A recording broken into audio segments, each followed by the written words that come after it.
verbal. Izinkan saya memperkenalkan nama terlebih dahulu. Perkenalkan, nama saya Feri Indrani, nomor absen 13. Perkenalkan, nama saya Gede Januarta Disputa, nomor absen 3. Perkenalkan, nama saya Mamang Aidan Bayatini, absen 17.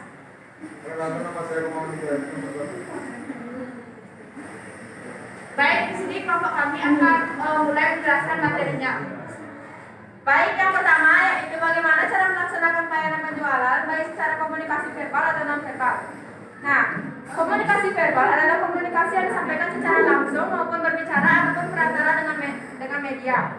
Nah, caranya yaitu yang pertama presentasi bisnis. Nah, melakukan presentasi bisnis kita memerlukan kenali audiens kita. Nah, Anda seharusnya mengetahui setidaknya sedikit tentang informasi tentang konsep Anda untuk memikirkan ide bagaimana mempresentasikan produk atau layanan. Nah, kemudian buatlah sederhana. Anda mampu menyampaikan maksud secara singkat ataupun ringkas dan membuat serta mampu menarik perhatian audiens. Kemudian tunjukkan kepercayaan diri Anda. Bagaimana Anda bisa meyakinkan audiens bahwa produk tersebut merupakan produk yang tepat untuk mereka. Kemudian memiliki kesiapan diri ketika terjadi hal yang tidak diharapkan. Anda seharusnya mempersiapkan semua alat-alat dan kebutuhan presentasi sebelum melakukan presentasi agar tidak terjadi kesalahan. Yang kedua adalah perbincangan antara satu karyawan dengan karyawan lainnya. Misalnya seperti di kantor, perbincangan antara satu karyawan dengan karyawan lainnya atau sedang rapat. Yang ketiga adalah mempromosikan langsung produknya kepada pelanggan, yaitu dengan cara membagi-bagikan produk di jalan atau mengenalkan produk-produk dengan orang-orang. Yang keempat adalah berinteraksi dengan menggunakan media sosial atau telepon. Caranya yaitu mengupload barang di sosial media menggunakan alat pencarian, jawab segera dan dengarkan. Yang kelima adalah berbicara dengan sopan. Yang keenam adalah menyapa dengan cara bersahabat tapi tepat. Yang ketujuh, menciptakan kesan yang bagus. Cara menciptakan kesan yang bagus itu yang pertama adalah tepat waktu. Yang kedua adalah perhatikan penampilan Anda. Yang ketiga, perhatikan intonasi nada berbicara. Yang keempat, siapkan obrolan kecil. Yang kelima, jali diri sendiri. Yang keenam, tersenyum. Yang ketujuh, percaya diri. Yang kedelapan, tetap positif. Yang ke-9, gunakan kalimat yang singkat dan positif. Kemudian komunikasi nonverbal. Komunikasi nonverbal adalah metode berkomunikasi dengan orang lain tanpa menggunakan kata-kata, melainkan tindakan. Caranya, yang pertama menggunakan gerakan tangan. Yang kedua, menggunakan sentuhan. Yang ketiga, menggunakan bahasa tubuh. Nah, dalam bahasa tubuh, ini terdiri dari penampilan, yaitu penampilan mungkin rapi, sopan, dan bersih. Yang kedua adalah postur. Ketika kita membagikan formulir kepada orang-orang atau menyampaikan barang, punggung dan badan kita harus tetap tegak. Yang ketiga adalah kontak mata. Biarkan mata yang berbicara. Yang keempat adalah ekspresi wajah.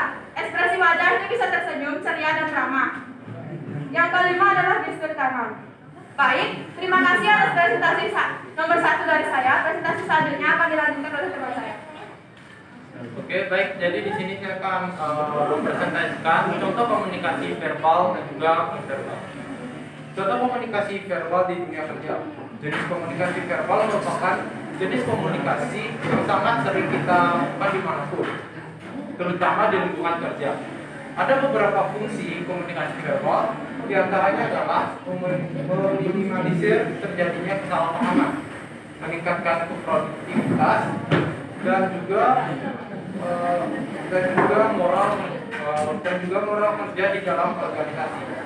Nah, berikut ini adalah beberapa contoh komunikasi verbal dalam kehidupan sehari-hari, terutama dalam dunia bisnis dan juga dunia kerja. Yang pertama yaitu contoh komunikasi verbal rapat kerja. Siapa sih yang tidak tahu rapat kerja?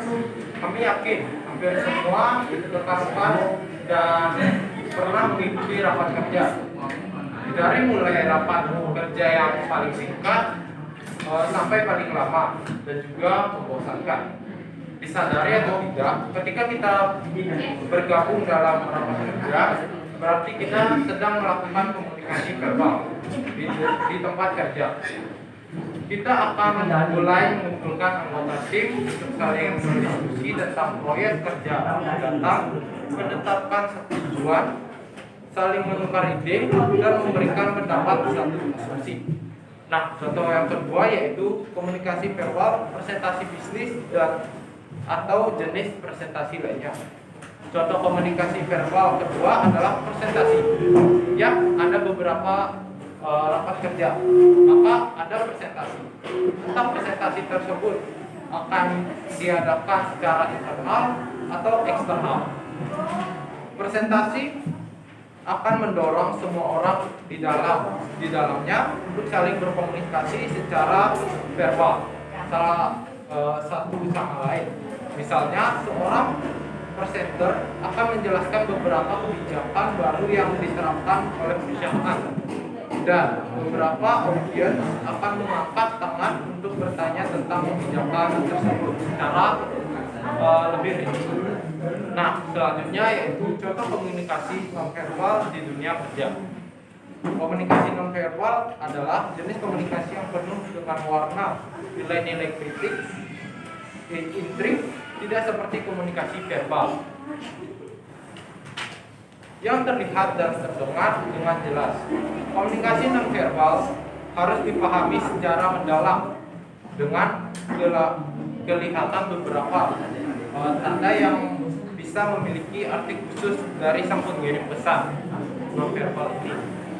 Tanpa kita harus berkata-kata bahwa kita sedang membenci rekan kerja kita bisa mengalihkan pandangan kita ketika dirinya sedang berbicara dengan kita. Nah, berikut ini adalah beberapa contoh komunikasi nonverbal. Yang pertama yaitu ekspresi wajah. Ini merupakan petunjuk dan paling jelas dalam komunikasi nonverbal.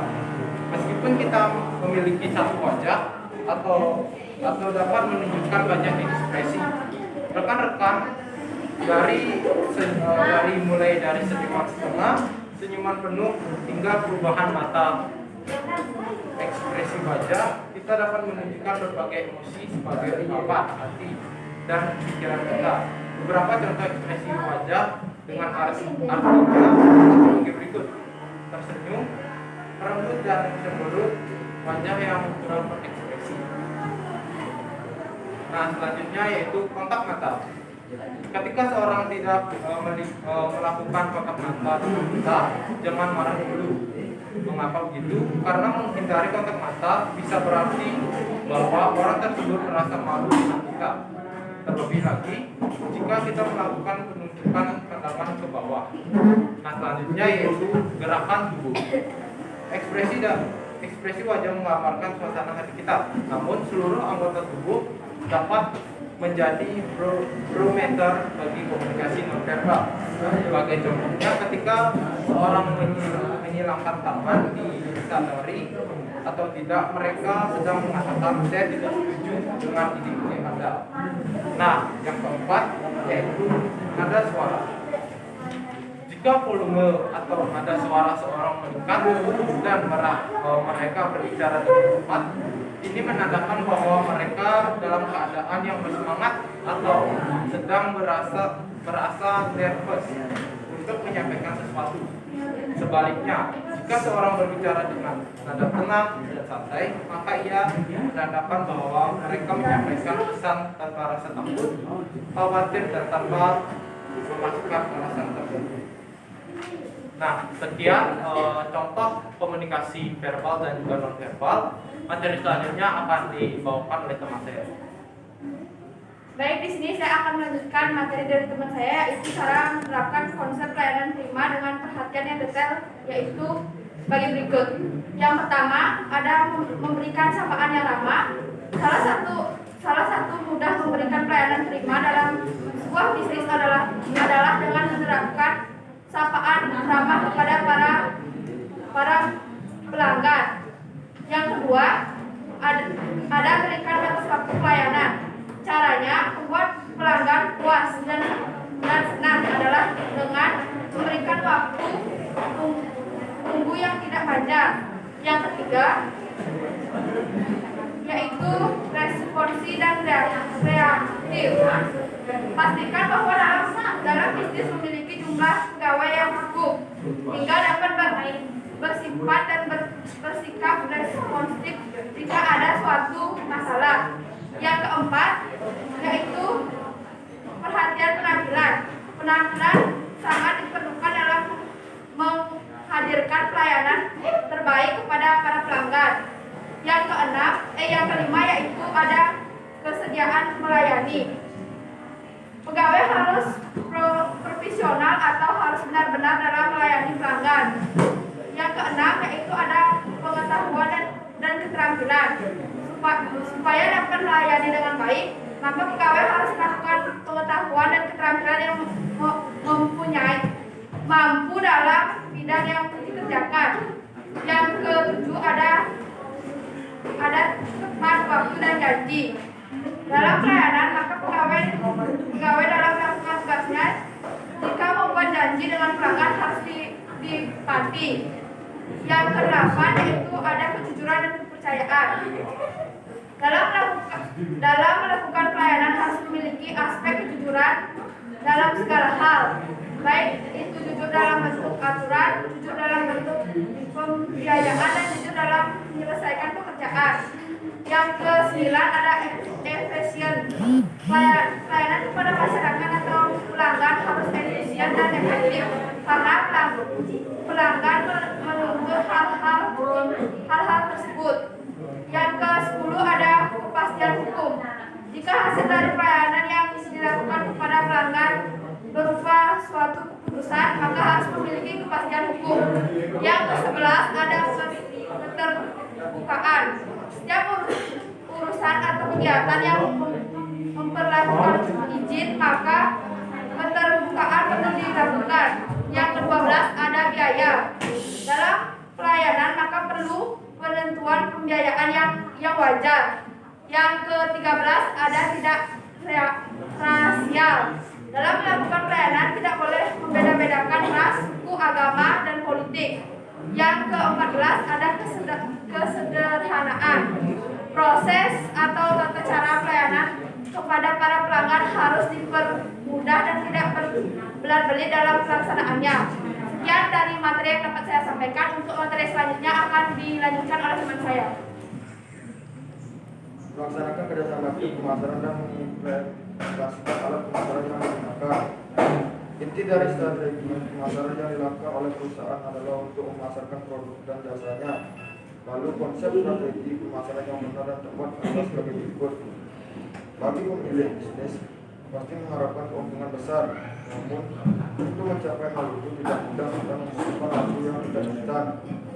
Banyak usaha yang perlu dilakukan agar mendapatkan keuntungan yang semakin besar setiap harinya.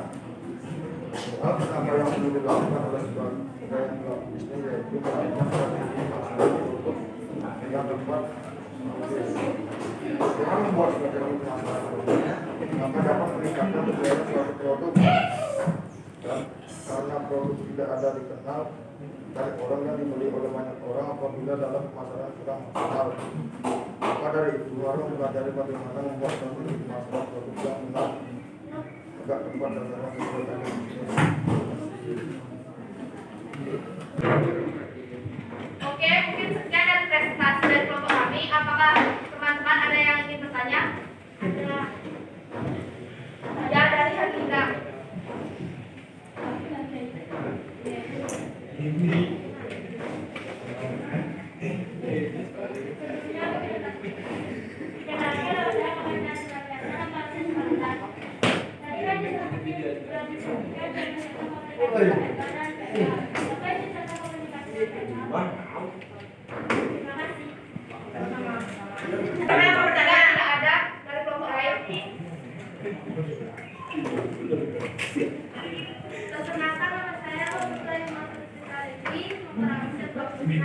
Di sini saya mau bertanya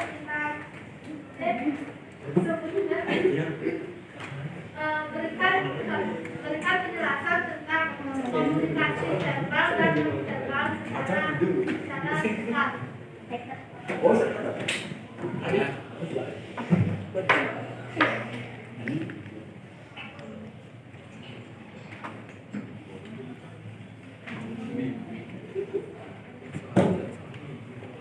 apakah kelompok lain ada yang ingin bertanya lagi? Oh, tidak. Siap, tidak. Oke, jadi izinkan kelompok kami untuk melakukan diskusi terlebih dahulu. Baik, jadi kelompok kami akan menjawab pertanyaan dari Herlina. Oke, jadi pertanyaan dari Herlina itu adalah sebutkan contoh komunikasi nonverbal. Jadi ada beberapa contoh komunikasi nonverbal. Di antaranya yang pertama adalah ekspresi wajah, seperti tersenyum, merenggut atau cemberut, wajah yang kurang berekspresi. Yang kedua, kontak mata. Yang ketiga, gerakan tubuh. Dan yang keempat, nada suara. Bisa diterima? Baik, di sini saya akan menjawab pertanyaannya Bapak. Penjelasan komunikasi verbal dan non-verbal secara singkat. Komunikasi verbal adalah komunikasi yang disampaikan secara langsung, yaitu berbicara langsung maupun dengan perantara media. Komunikasi non-verbal adalah metode komunikasi dengan orang lain tanpa menggunakan kata-kata melainkan tindakan. Apakah jawabannya bisa diterima? Nah, baik, jadi di sini kelompok kami akan memberikan contoh tentang percakapan dari komunikasi verbal dan non-verbal. Baik, di sini kami akan memberikan contoh komunikasi non-verbal.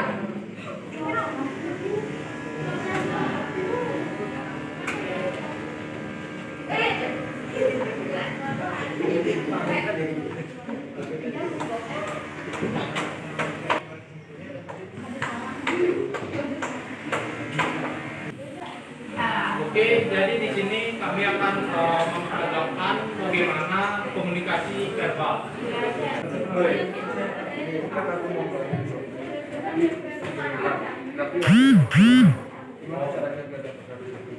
Oh, jadi gini kan, jadi di Shopee itu ada yang namanya event 1.1. Misalnya tanggal 1 bulan 1 Januari. Udah ngerti belum cara ngecek sendirinya dan sebagainya?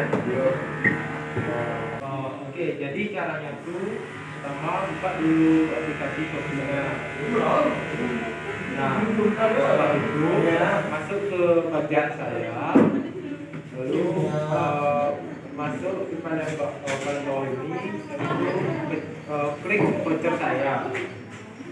Nah, di sini bakal kelihatan berapa aja punya transaksi. Udah ngerti? Masih ya? Ya. Baik, sekian dari kelompok kami. Jika ada salah kata atau salah ucap, kami mohon maaf. Kami ucapkan terima kasih. Saatnya jawab.